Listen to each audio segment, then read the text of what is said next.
Hola, ¿qué tal? Mi nombre es Jorge Israel Hernández Blanquet, soy pediatra infectólogo, tengo maestría en salud pública, soy adscrito al servicio de consulta externa del Hospital del Niño Morelense y tuve la fortuna de ser invitado a este bonito proyecto que se llama Aprendemos y nos cuidamos por parte del Gobierno del Estado en conjunto con la Secretaría de Salud, y hablaremos hoy de COVID en niños. Voy a empezar a platicar sobre COVID en pediatría. Me voy a permitir retirar el cubrebocas ya que estoy en un espacio ventilado y no tengo a nadie a mi alrededor. Bien, todos sabemos que los virus respiratorios han existido siempre, desde antes que este famoso SARS-CoV-2. Todo el tiempo los niños y los adultos están expuestos a virus respiratorios estacionales, que sabemos que en las épocas del año, distintas épocas del año, son más frecuentes. Los coronavirus ya existían antes que esta nueva variante y han sido parte, como dije, muy común en infecciones respiratorias en los niños. Hay que recordar el antecedente de dos coronavirus específicos que causaron algunas epidemias, como el MERS, que era este coronavirus que afectó al Medio Oeste, y también el previamente SARS-CoV, llamado SARS-CoV-1, que también se había reportado en China hace unos años. Todos sabemos que cómo llegó este coronavirus a los humanos, pues sigue siendo una teoría. Hay que recordar que existen mamíferos que probablemente estaban implicados en este paso entre los hombres y los humanos. Principalmente se ha atribuido al murciélago y a este mamífero pangolín, que también se usaba dentro de la cultura en Asia para ingerirlos, y se les atribuía algunos otros tipos de cualidades en esa cultura. Entonces, finalmente, pues todos sabemos cómo llegamos a este momento de la pandemia que empezó desde finales del 2019, principio del 2020.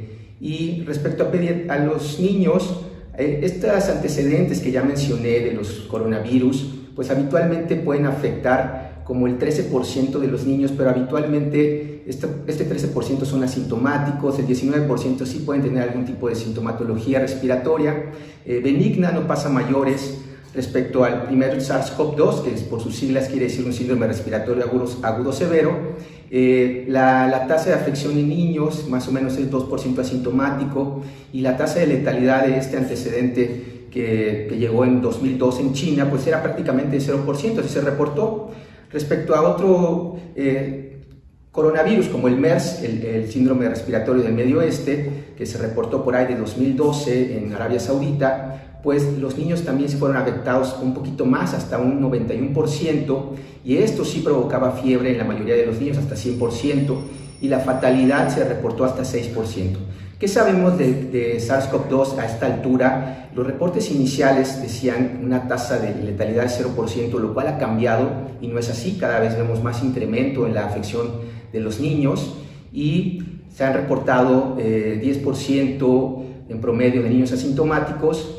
Y aquí un punto clave es que 44 a 50% de los niños pueden tener fiebre, es decir, no es una garantía que los niños afectados por COVID-19 o SARS-CoV-2 vayan a tener fiebre. Muchos de los proyectos, o más bien de los reportes iniciales, se reportaban 35% de los niños con fiebre. Entonces, fíjense cómo es un dato muy importante, porque ¿qué quiere decir? Que no tenemos que estar nada más situándonos en que esto sea uno de los criterios.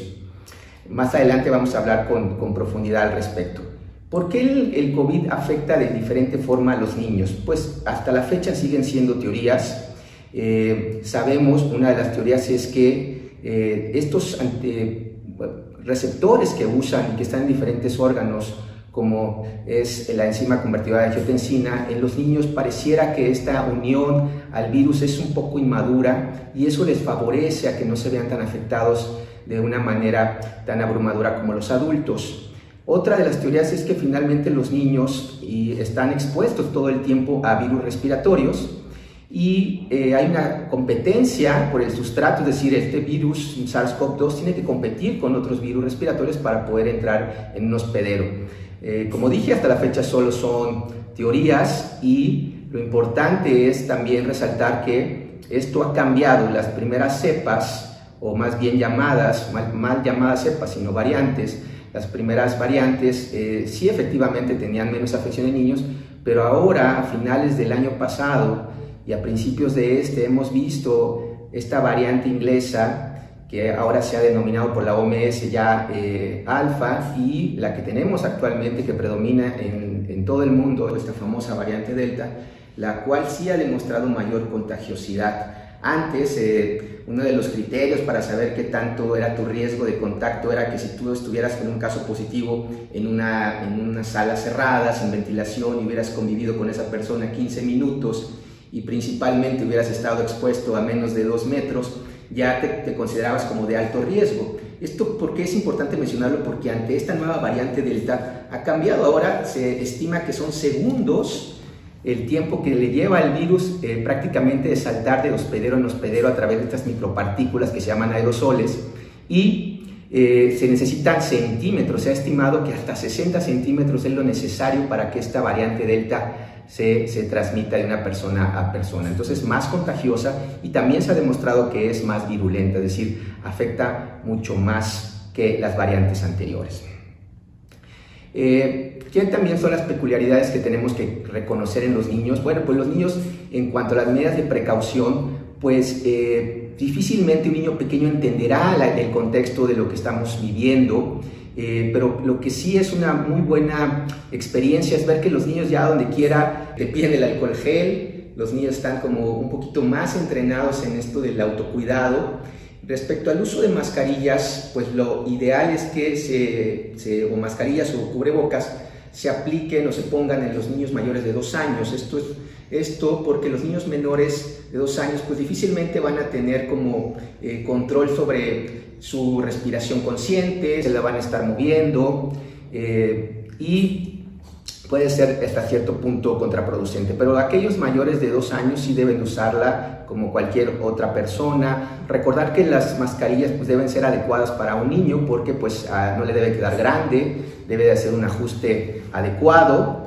Y otra de las peculiaridades de los niños pues prácticamente comparten muchas cosas, ¿no? Por ejemplo, los niños comparten objetos, juguetes, interaccionan entre ellos, tocándose, y esa parte pues, sabemos que también se ha demostrado que este virus se puede transmitir por fomites, que si bien no es la principal vía de transmisión, y no está de más seguir con estas cosas, digamos, positivas, entre comillas, de esta pandemia, que es el estar limpiando las superficies, pero recordar que esa no es la principal vía de transmisión. La principal vía de transmisión es los aerosoles. Entonces, esto es un punto clave para muchas de las decisiones que se tienen que tomar en lo particular y en lo poblacional. Finalmente, pues respecto a antecedentes de COVID y niños, pues no hay muchos estudios al respecto en cuanto a la terapéutica, ¿no? Muchos de los tratamientos que sabemos que no existe hasta la fecha, un tratamiento fehaciente, pues no se han hecho estudios relevantes en población pediátrica, la mayoría son en adultos, y eso también limita mucho la información para nosotros los pediatras al momento de decidir qué es lo mejor para ellos en cuanto a su terapéutica. Finalmente, ya entrando de lleno a la clínica, pues no existe una diferencia en categorizar la clínica entre un niño y un adulto. Los niños también pueden cursar con diferentes escenarios clínicos. Uno sería una infección asintomática, prácticamente el niño es positivo pero no presenta síntomas, y esto lo vemos principalmente en aquellos donde sabemos que hay un contacto positivo en el núcleo familiar o un cuidador que esté cercanamente a él.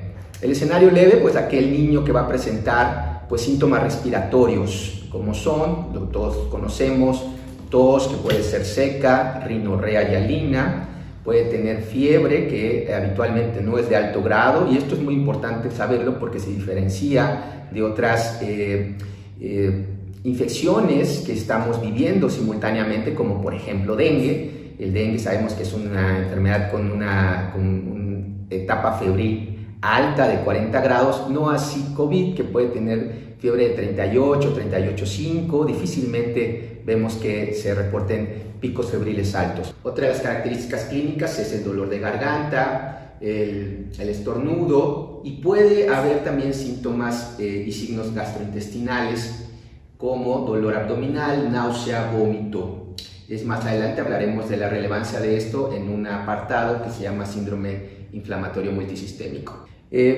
Como decía, este escenario leve, ¿por qué es leve? Porque sí vemos a un paciente con un cuadro gripal, pero no presenta involucro de la vía aérea baja, es decir, no desatura, no hay uso de músculos accesorios, no lo vemos críticamente enfermo. Por esto es importante que ante el contexto de pandemia, no importa que sea una gripa, lo que tenemos que asegurarnos es lo siguiente: tiene dificultad respiratoria según los rangos respiratorios de la OMS, que sabemos que cambia para cada grupo etario.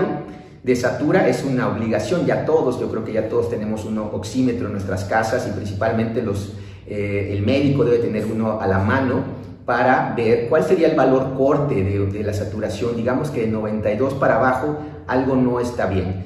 Lo que nos ha demostrado este virus, y principalmente en población adulta, es que presenta una hipoxia silente, se ha llamado el hipóxico feliz. ¿Por qué? Porque al final el paciente no tiene al principio muchos datos de dificultad respiratoria, y esta hipoxia se va haciendo progresiva, y hasta cuando el paciente ya tiene unos rangos muy bajos es cuando ya acude al hospital a atención. Entonces hay un momento de no se puede percibir por el paciente que está teniendo hipoxia, por eso se ha llamado así.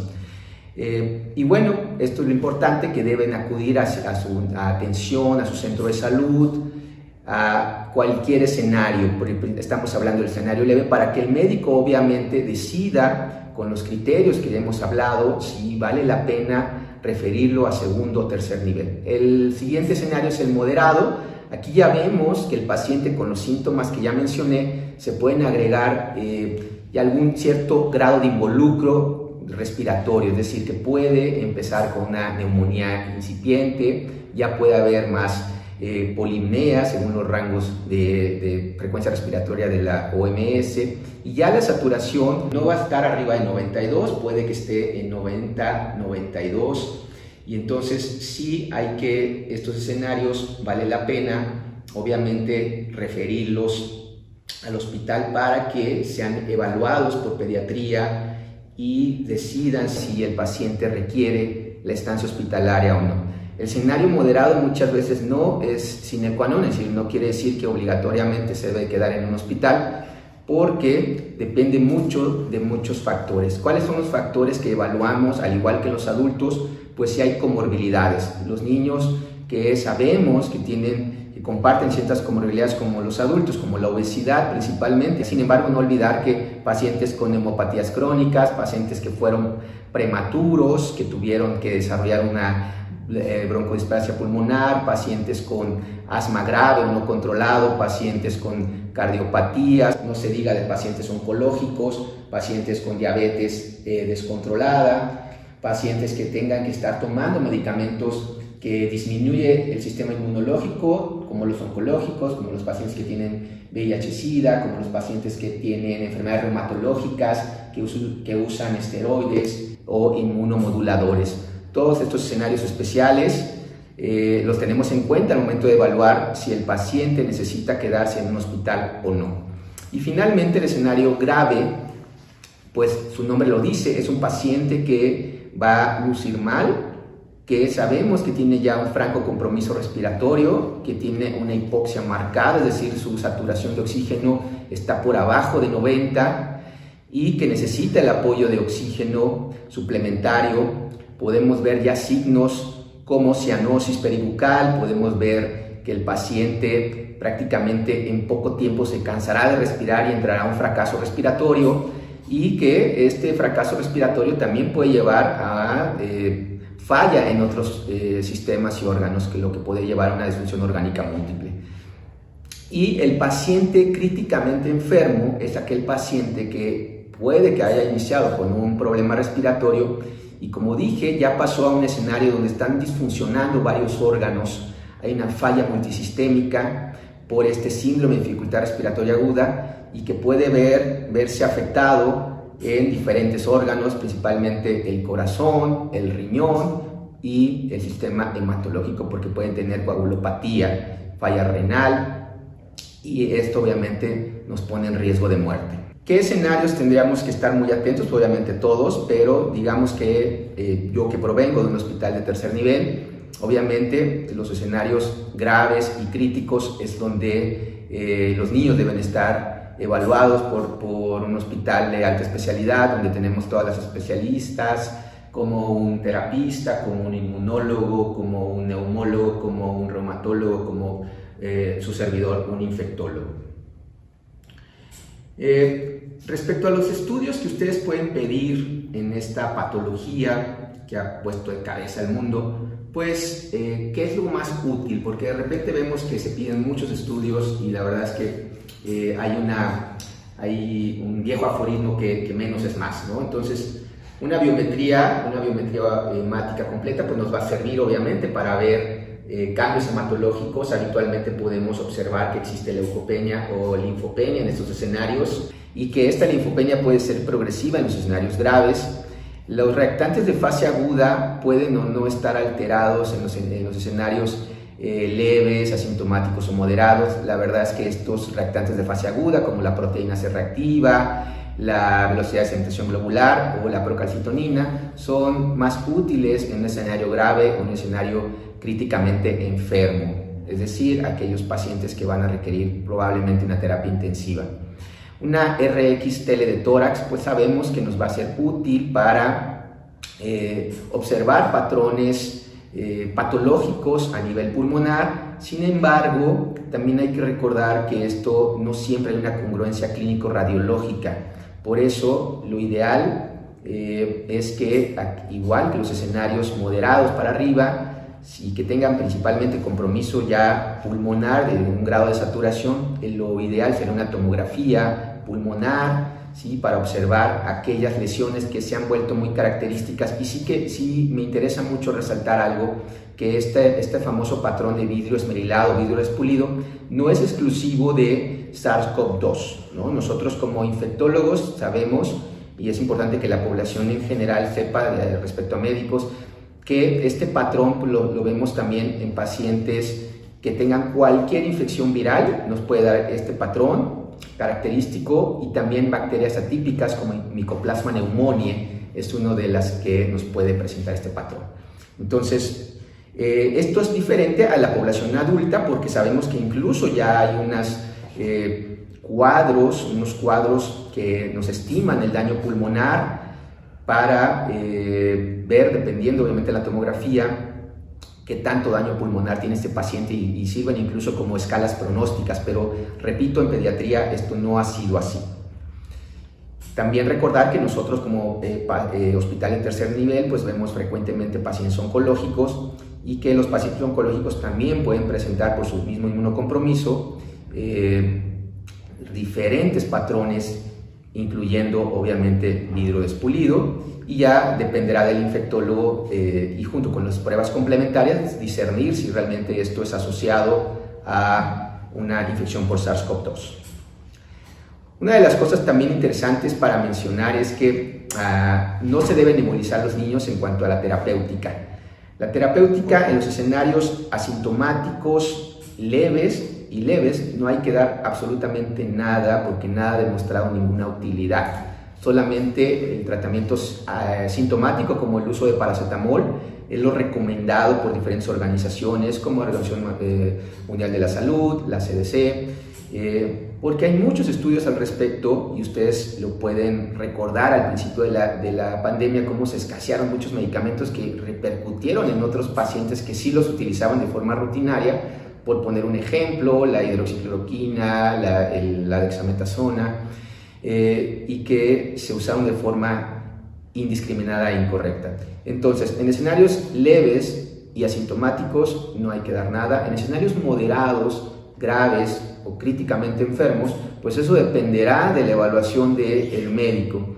Sabemos que hasta la fecha no existe un antiviral específico como lo tenemos con influenza, y esto ha sido uno de los bemoles en por qué la pandemia no ha podido controlarse. Si bien tenemos la vacunación, que obviamente es una cosa muy útil y es una sugerencia que todos estén vacunados. Un talón de Aquiles de esta pandemia es que no tenemos hasta la fecha un antiviral como lo es el oseltamivir para influenza estacional. Entonces, esto ha sido muy importante porque no hemos podido atacar de forma directa al virus. Lo que se hace es que se da tratamiento dependiendo de lo que se ve afectado en sus órganos y sistemas. El uso de esteroides sí se recomienda en escenarios moderados para arriba, y eso es previa evaluación de un experto. La dosis es de 6 miligramos al día y se da habitualmente 10 días. No usar esteroides en escenarios menores porque se ha demostrado que aquellos pacientes que se aplicó inicialmente y no lo requería, cuando ya llega desafortunadamente la progresión de la enfermedad a un escenario peor, pues no responden tan bien. Esto hay que tenerlo en cuenta, por favor. Nebulizar, no tenemos que nebulizar porque acuérdense que un paciente que está infectado por SARS-CoV-2 pues va a despedir aerosoles. Los aerosoles se despiden desde ahorita que yo estoy hablando, por ejemplo, alguien que estornuda, que tose, que grita, que canta, alguien que se nebuliza, alguien que se le da reanimación, ¿no? Se da compresiones en el tórax, alguien que se intuba, obviamente, ahí tenemos la vía aérea directamente. Entonces, hay diferentes escenarios donde hay diferentes grados de que se despiden aerosoles por un paciente infectado. Pero bueno, en términos generales es muy común que se nebulicen a los niños, y esto, cuando existe la sospecha o la confirmación de que están infectados por SARS-CoV-2, se deben usar aerocámaras, ¿sí?, para el uso de medicamentos a través de estos dispositivos y haya un control de los aerosoles. ¿Qué otras cosas debemos de tomar en cuenta? Pues que existe el escenario entre este binomio madre-hijo, ¿no? Es importante también mencionar en esta plática para médicos de primer nivel y de segundo nivel que no se ha demostrado fehacientemente que exista una transmisión vertical. Entonces, hasta la fecha, pues la mayoría de los casos reportados de recién nacidos pues ha sido de vía horizontal, principalmente obviamente al momento del amamantamiento, de dar el seno materno, por madres que no se sabían positivas. Entonces, prácticamente hay que seguir fomentando el uso del seno materno. No se ha demostrado que el virus se pueda poder transmitir a través de esta vía, entonces se tiene que seguir fomentando el seno materno en los recién nacidos. Obviamente cada hospital debe tener sus protocolos para saber si esta paciente embarazada, que sabemos que presenta un inmunocompromiso per se, pues puede estar no infectada, dependiendo de los estudios que hagan en cada institución, si se hace un antígeno o una PCR. Pero para términos de pediatría, lo que sí vale la pena resaltar es que se debe seguir fomentando el seno materno, por favor. Entonces, lo que también es importante saber es que muchos de los pacientes que pueden ser hijos de madres positivas, pues afortunadamente no presentan ninguna sintomatología y se deben de vigilar obviamente por servicios de pediatría o de USEN, que son cuidados especiales, quizás unas 24 o 48 horas para ver que todo marche bien. Bien, quiero hablar de un capítulo especial. Este es el síndrome inflamatorio multisistémico asociado a COVID-19. Esto que seguramente ya estarán familiarizados con esta nueva entidad reportada en esta pandemia. Por ahí del mayo del 2020, a mitad de mayo del 2020, se reportó oficialmente por la CDC como que existía esta entidad. Esta entidad pues prácticamente afecta de 0 a 19 años. Y los criterios son aquellos niños que van a tener más de 3 días con fiebre y pueden tener datos inflamatorios a nivel de su exploración física, es decir, pueden tener conjuntivitis no purulenta bilateral, pueden tener inflamación mucocutánea, es decir, se inflaman la lengua, que se considera como lengua en fresa, puede haber queilosis, puede haber edema de palmas o de plantas, puede haber un exantema inespecífico, y también estos pacientes pueden tener afección a otros niveles como hipotensión o choque, datos de afección miocárdica, puede haber anomalías en las valvas, puede haber anomalías en las coronarias, y evidencia de coagulopatía. Y estos pacientes también, como dije hace rato, pueden llegar quizás ya no con una sintomatología claramente respiratoria, sino uno de los criterios es que estos pacientes pudieron haber estado expuestos al virus desde 1 a 4 semanas antes de presentar la clínica y pueden tener principalmente síntomas gastrointestinales como diarrea, dolor abdominal, náusea y vómito. Por eso a veces no se reconoce de forma temprana y el paciente puede llegar chocado o con datos neurológicos afectados. ¿Qué tendríamos que hacer? Pues obviamente, ante la sospecha, un paciente que luzca mal, que tenga estos criterios o que ya se haya documentado que un familiar estuvo positivo a COVID en las últimas 4 semanas, pues intencionadamente mandarlo a que lo podamos evaluar los especialistas en esto. Nosotros a su vez tomaremos una serie de estudios o biomarcadores para poder identificar si realmente es un famoso PIMS, que se ha llamado por las siglas en inglés, o síndrome inflamatorio multisistémico asociado temporalmente a COVID. Debemos recordar que esta entidad puede ser confundida también con afecciones como síndrome de choque tóxico, donde vemos pacientes infectados por estafilococo o estreptococo y que presentan una sintomatología muy positiva o muy parecida. Entonces, esta nueva entidad pues no se sabe hasta la fecha, no tiene una etiología realmente clara. Lo que sí se sabe es que está asociada a la infección por SARS-CoV-2 y que es una respuesta inmunológica totalmente alterada, anómala. Hay una famosa tormenta de citoquinas proinflamatorias, que es lo que hace que esté multiinflamado a diferentes niveles. Otra de las teorías es que se ha asociado a esta enfermedad de Kawasaki. Vale la pena nada más como paréntesis recordar que Kawasaki es una enfermedad, una vasculitis de pequeños y medianos vasos, y que son niños que tienen más de 5 días con fiebre y que pueden presentar estas alteraciones mucocutáneas, como ya mencioné, y que no tiene un foco infeccioso claro. Y otra de las teorías o los universos que conjugan para el síndrome inflamatorio multisistémico es el síndrome de activación de macrófagos, que también vemos a pacientes que tienen una fiebre muy persistente y datos inflamatorios en general. Entonces, pues es una complicación posinfecciosa asociada a COVID y se tiene que documentar de una manera u otra, ya sea a través de anticuerpos IgG e IgM, o si el paciente tiene pocos días de presentar estos síntomas, principalmente los primeros 5 días, y esto lo digo en forma general, no solamente para esta entidad especial, sino en forma general, ¿cuándo vamos a utilizar ciertos estudios diagnósticos? Bueno, los primeros 5 días la prueba de antígeno es lo ideal, hisopado con antígeno en búsqueda de SARS-CoV-2, y después de 5 días ya no tiene tanta utilidad, disminuyendo la utilidad. La PCR, es decir, la reacción de cadena polimerasa, también nos puede ser útil quizás en la primera semana, y ya por ahí de la primera semana ya no puede ser tan útil. ¿Por qué es importante mencionar esto? Porque muy al principio ustedes no se recordarán que antes decían, oye, ya me dio COVID y ya me hice una PCR y salió positiva, y ya sabes que tengo 3 semanas y otra vez está positiva. O sea, ya no sé si me curé y me volví a reinfectar o no me he curado. Esta es una mala praxis, porque lo que tenemos que recordar es que la PCR lo que busca el material genético del virus, ya sea que lo va a identificar como positivo, ya sea que el virus esté muerto o vivo. Entonces, por eso no es una prueba para dar seguimiento, ni es una prueba de evolución. Lo que se hace es una prueba diagnóstica y nada más, no hay necesidad de volver a repetir ninguna prueba en ningún escenario clínico. Y la prueba de anticuerpos finalmente se debe utilizar por ahí de la 2ª semana en adelante. También una prueba tomada antes de una forma incorrecta, por ejemplo, anticuerpos en las primeras 2 semanas de iniciar una infección, te puede dar lo que se llaman falsos negativos.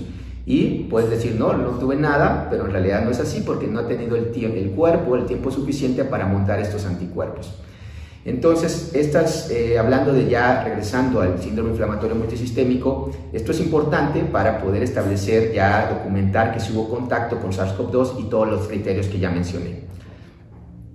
Finalmente, este síndrome sí requiere, como dije, una evaluación de 3er nivel porque requiere medicamentos especiales como bolos de esteroide o el uso de inmunoglobulina humana intravenosa. Finalmente, es también importante mencionar que no se debe usar indiscriminadamente antibióticos para ninguno de los escenarios, Incluso en los pacientes con escenarios moderados y críticos debe ser evaluado por el infectólogo si hay una sospecha de sobreinfección bacteriana. Y se ha demostrado en series internacionales que esto es muy escaso, de 3%, 5% de sobreinfección bacteriana. Entonces no hay por qué poner un cóctel de antibióticos de forma innecesaria. Bueno, prácticamente esto es la clínica, y la prevención pues ya lo he mencionado, todos lo conocemos.